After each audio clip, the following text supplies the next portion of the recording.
हमारे साथ फिलहाल अभी श्याम रुद्र पाठक है, जो यूपीएससी में सीसेट हटाने को लेकर लगातार आंदोलन करते रहे हैं।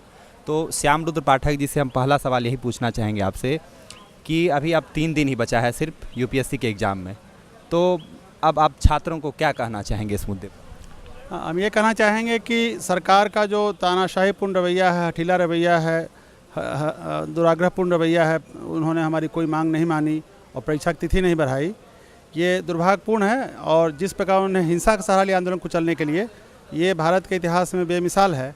फिर भी छात्र अपना धैर्य न खोएं, संयम न खोएं और किसी भी सूरत में आत्मदाह जैसी अतिवादी कदम को न उठाएं, क्योंकि आपका जीवन आपके माता पिता के लिए और आपके शुभचिंतकों के लिए अत्यंत मूल्यवान है।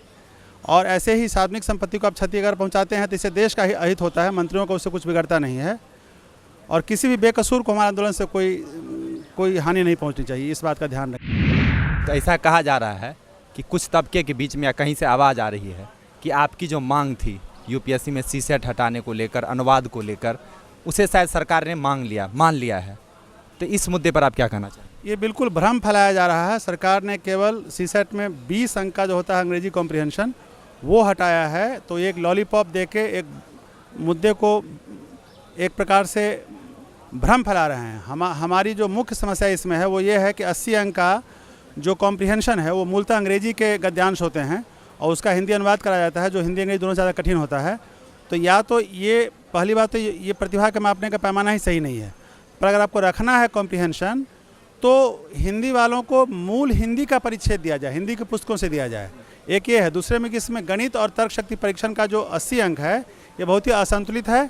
पहले 3% हुआ करता था प्रारंभिक परीक्षा में अनिवार्य गणित और तर्क शक्ति परीक्षण का, उतना ही रहना चाहिए। यानी अभी भी अगर 15 अंक का हो तो हमें उसमें आपत्ति नहीं होती, परंतु अभी जो व्यवस्था उसके तहत इंजीनियरिंग और प्रबंधन के पृष्ठभूमि वाले छात्रों को एक प्रकार से इसमें आरक्षण हो गया। मतलब यह जो भ्रम फैलाया जा रहा है बिल्कुल गलत है। बिल्कुल गलत है। सवाल यह उठ रहा है कि अब एग्ज़ाम के लिए अब जैसे आप परीक्षार्थी को कह रहे हैं कि शांतिपूर्ण तरीके से इस तरह का कदम ना उठाए, आत्मदाह का कदम, तो अब छात्र के पास एक बहिष्कार करने का उनके पास एक ऑप्शन है। तो इस मुद्दे पर आप क्या कहना चाहेंगे? हाँ, परीक्षा का बहिष्कार जरूर एक सविनय अवज्ञा का तरीका हुआ। इसका हम विरोध नहीं करेंगे। जो परीक्षा का बहिष्कार कर सकते हैं, जिनमें इतना मादा है, वो ज़रूर करें और इससे उनका विरोध दर्ज होगा। लेकिन मैं ये कहना चाहूँगा कि परीक्षा का बहिष्कार बिल्कुल चुप होकर न करें। अगर बिल्कुल परीक्षा देने चुपचाप नहीं जाते हैं तो इसका ये भी अर्थ हो सकता है कि प्रतिवर्ष कई छात्र परीक्षा में भाग नहीं लेते हैं फॉर्म भरने के बाद, वैसा ये भी हो गया। तो उसमें अपना विरोध दर्ज कराएं। दर्ज कराने का बहुत ही जो आसान तरीका है और जिसमें कोई डरने की बात नहीं है वो ये है कि परीक्षा भवन पे अपना एडमिट कार्ड लेकर जाएं और वहाँ जो उपस्थिति पत्र है उसमें अपना हस्ताक्षर ना करें, जिससे उनका अटेम्प्ट भी काउंट नहीं होगा, और चुपचाप वहाँ बैठें। वहाँ बिल्कुल ही वो ना अपनी उत्तर पुस्तिका पे ना ही प्रश्न पत्र पे अपना कुछ नाम, रोल नंबर कुछ भी लिखें।